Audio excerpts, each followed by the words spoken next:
Assalamualaikum warahmatullahi wabarakatuh. Perkenalkan, nama saya Andi Emelda Putri dengan NIM 2021-1054. Saya akan mereview buku dengan judul Analisis Kebijakan Publik, penulis Edi Suharto PhD, penerbit Alpha Beta CV, tahun terbit 2020, kota penerbit Jalan Geger Kalong Hilir nomor 84 Bandung. Bahasa buku bahasa Indonesia, jumlah halaman 332.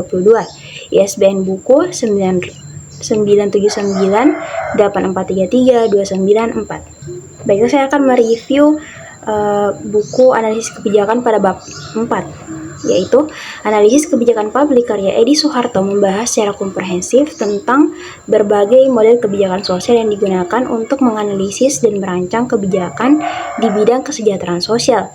Dalam bab ini, penulis menyajikan pendekatan-pendekatan utama yang memberikan panduan teoritis dan praktis bagi pengambilan keputusan terkait kebijakan sosial.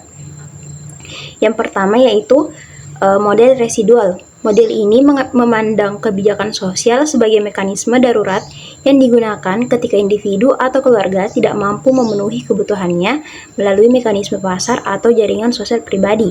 Karakteristik utama dari model ini yaitu intervensi minimal dari negara dan bantuan bersifat sementara dan selektif. Contohnya yaitu program bantuan pangan atau perumahan untuk kelompok miskin. Model ini sering dianggap tidak memadai untuk mengatasi masalah sosial yang kompleks dan dapat memperparah stigma terhadap penerima bantuan. Yang kedua yaitu model institusional. Dalam model ini, kebijakan sosial dianggap sebagai bagian integral dari pembangunan masyarakat dan bertujuan untuk memenuhi kebutuhan dasar semua warga negara. Karakteristik utamanya ada dua, yaitu kebijakan bersifat universal, melayani semua orang tanpa diskriminasi. Yang kedua, negara berperan aktif sebagai penyedia layanan sosial. Contohnya yaitu layanan kesehatan gratis dan pendidikan universal. Kelebihan dari model ini yaitu mendorong keadilan sosial dan memperkuat solidaritas masyarakat. Ketiga yaitu model pembangunan. Pendekatan ini mengintegrasikan kebijakan sosial dengan pembangunan ekonomi. Kebijakan sosial dilihat sebagai investasi yang dapat meningkatkan produktivitas masyarakat. Karakteristik utamanya yaitu fokus pada pemberdayaan masyarakat dan pengentasan kemiskinan, dan menyediakan akses ke pendidikan, pelatihan, dan program pemberdayaan ekonomi. Contohnya, program pelatihan kerja bagi pengangguran. Model ini sangat penting di negara berkembang untuk menciptakan pembangunan yang inklusif dan berkelanjutan. Yang keempat yaitu model neoliberal. Pendekatan neoliberal menekankan efisiensi pasar dan membatasi peran negara dalam penyediaan layanan sosial. Karakteristik utamanya yaitu privatisasi layanan sosial dan penerapan mekanisme pasar dalam pengelolaan layanan sosial. Contohnya yaitu program asuransi kesehatan swasta. Pendekatan ini dapat meningkatkan kesenjangan sosial karena tidak semua orang memiliki akses yang sama ke pasar. Yang kelima yaitu model Marxis.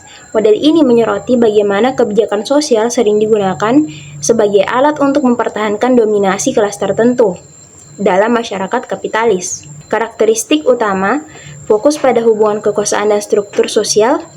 Yang kedua, mengkritik kebijakan sosial yang hanya memperbaiki gejala, bukan akar masalah. Pendekatan ini mengajak untuk melihat kebijakan sosial sebagai alat transformasi sosial yang mendalam. Kesimpulannya, bab 4 buku ini memberikan pemetaan teoritis yang luas dan mendalam tentang berbagai model kebijakan sosial. Setiap model memiliki landasan filosofis, karakteristik, dan implikasi praktis yang berbeda, yang memberikan panduan penting bagi perumusan kebijakan publik. Edi Suharto berhasil menyajikan analisis yang relevan dan aplikatif, menjadikan bab ini sebagai referensi berharga bagi akademisi, praktisi, dan pembuat kebijakan. Baik, itulah tadi review dari saya. Sekian. Wassalamualaikum warahmatullahi wabarakatuh.